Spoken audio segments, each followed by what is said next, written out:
السلام علیکم، دس از ماہ چودھری۔ امید کرتی ہوں آپ سب خیریت سے ہوں گے اور ایمان کی بہترین حالت میں ہوں گے۔ تو آج ہم دوسری عورت پر عذاب کے بارے میں بات کریں گے۔ ناظرین، شب معراج پر حضور اکرم صلی اللہ علیہ وآلہ وسلم نے اپنی امت کی 6 عورتوں پر جہنم میں ہونے والے عذاب کو دیکھا اور واپس آ کر تفصیل بیان فرمائی۔ پہلی عورت پر بات ہو چکی ہے، دوسری عورت پر عذاب کے متعلق بات کرتے ہیں۔ دوسری عورت جس کو حضور صلی اللہ علیہ وآلہ وسلم نے دیکھا، وہ زبان کے بل جہنم کے اندر لٹکی ہوئی ہے۔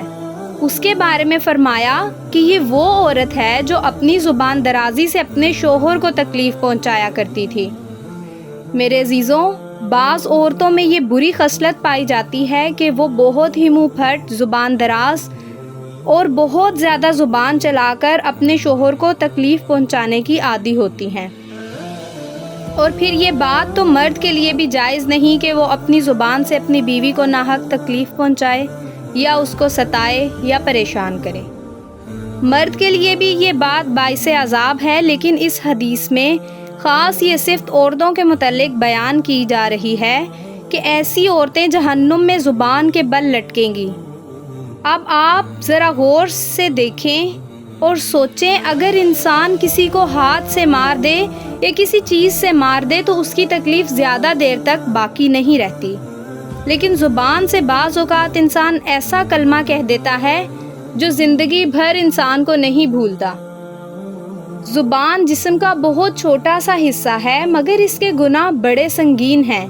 ان سنگین گناہوں میں سے ایک گناہ زبان درازی بھی ہے۔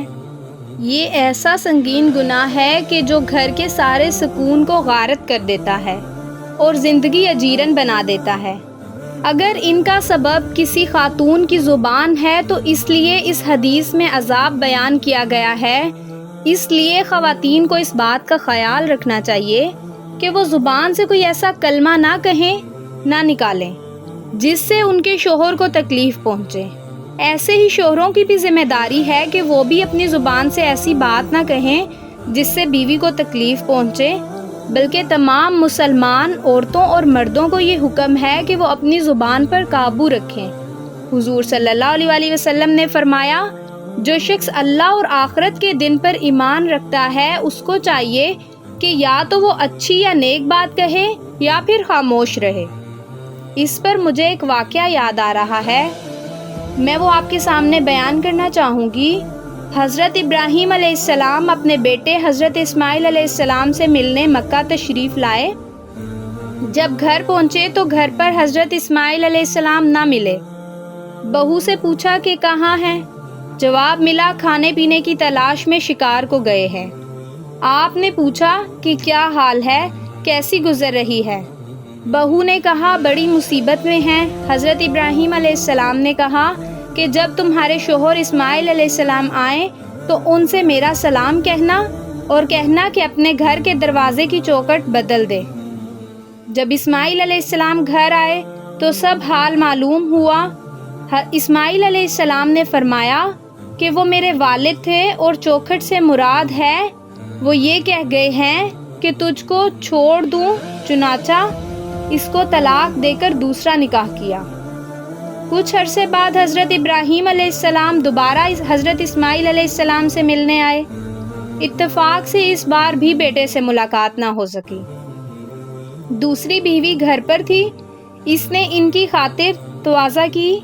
حضرت ابراہیم علیہ السلام نے ان سے بھی حال پوچھا کہ کیسی گزر رہی ہے۔ اس بہو نے کہا کہ اللہ کا شکر ہے، ہم بہت آرام سے ہیں۔